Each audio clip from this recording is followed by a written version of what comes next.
दोपहर को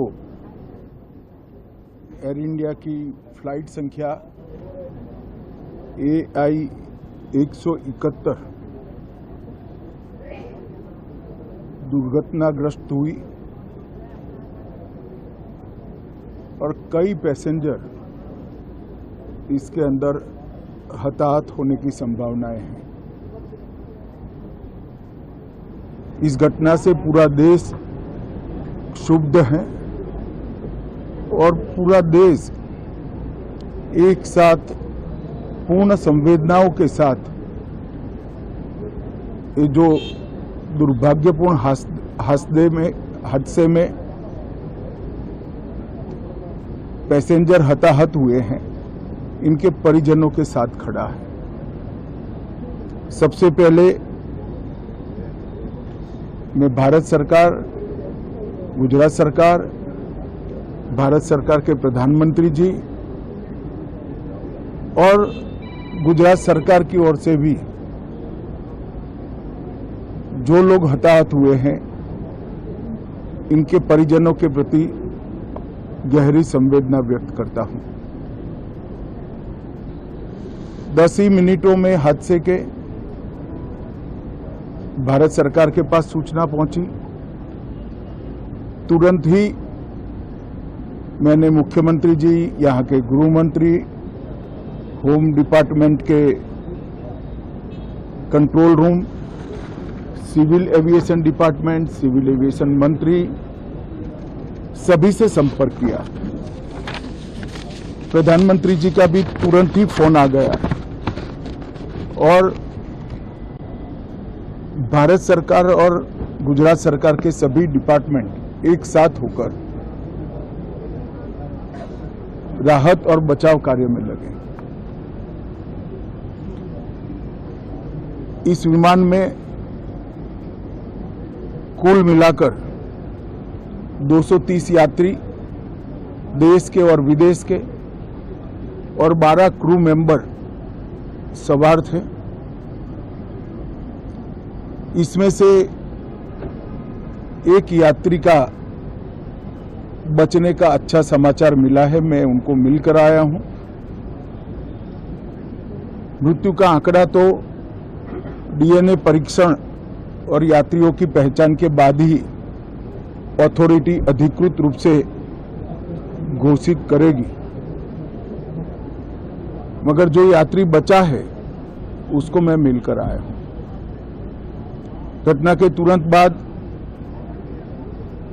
गुजरात सरकार ने बहुत त्वरा से डिजास्टर मैनेजमेंट की सारी इकाइयों को अलर्ट करते हुए, चाहे हेल्थ डिपार्टमेंट हो, चाहे फायर ब्रिगेड हो, चाहे पुलिस विभाग हो, भारत सरकार की भी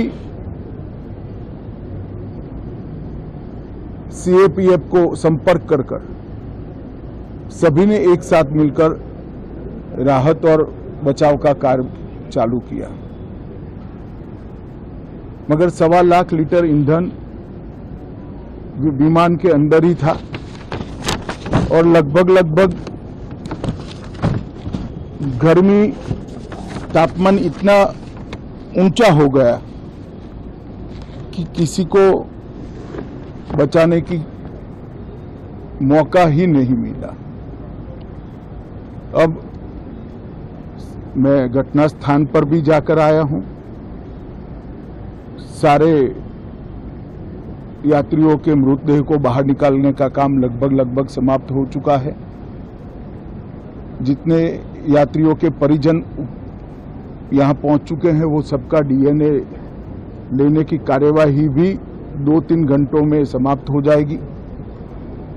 विदेश में जिनके परिजन हैं, उनको सूचना देने की कार्यवाही समाप्त हो चुकी है और जैसे ही पहुंचते हैं उनके भी DNA सैंपल लिए जाएंगे और मृतदेहों की पहचान के लिए जितने मृतदेह मिले हैं, इनके भी DNA सैंपल लेने की कार्यवाही समाप्त हो चुकी है।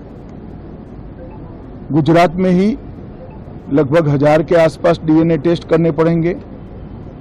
ये सभी टेस्ट करने की क्षमता गुजरात में विकसित है तो डीएनए टेस्टिंग के लिए कहीं गुजरात के बाहर जाने की ज़रूरत नहीं पड़ेगी। गुजरात की एफएसएल और नेशनल फॉरेंसिक साइंस यूनिवर्सिटी दोनों मिलकर कम से कम समय में डीएनए का परीक्षण पूरा करने के बाद परिवारजनों को अपना मृतदेह परिजन का मृतदेह सौंपने का काम करेंगे। उनके रहने की सुविधा, उनकी सांत्वना की सुविधा, जिनको मेडिकल प्रॉब्लम ट्रॉमा के कारण हुए इनकी मेडिकल की सुविधा, ये सारी व्यवस्था बहुत सुचारू रूप से हो चुकी है। अभी रिव्यू मीटिंग में सारी व्यवस्थाओं को हम सब मंत्रियों ने साथ में मिलकर देखा है। एविएशन डिपार्टमेंट ने अपनी जांच शुरू कर दी है और जांच तेजी से आगे बढ़े इसके लिए भी एविएशन मंत्री जी ने सूचनाएं दी हैं। मैं फिर से एक बार राहत काम में जिन जिन एजेंसियों ने त्वरा के साथ बचाव और राहत का काम किया, वो सभी का धन्यवाद करना चाहता हूं। और फिर से एक बार जिन्होंने अपने परिजनों को गंवाया है, हताहत हुए हैं, वो सभी को मनपूर्वक संवेदनाएं व्यक्त करता हूं।